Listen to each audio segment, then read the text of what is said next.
الكثير، لكنه لا يملك من إرادتنا شيئا. الفجر عن ثورتنا تأخر، لكن خطوطه الأولى بدأت تلوح في الأفق. الأحد 11 من كانون الأول، بدء إضراب المدارس.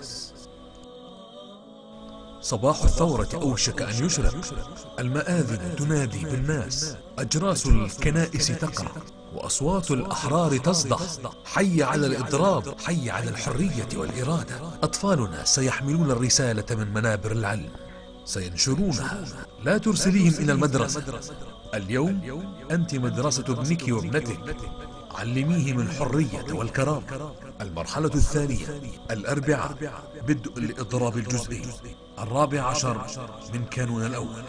حاراتنا سنغلقها في وجوههم، سنقاطع هواتفهم، لن نعمل، لن نملأ خزينتهم بأموال تقتلنا. شارك، إضراب الكرامة لكرامتنا، إضراب الكرامة.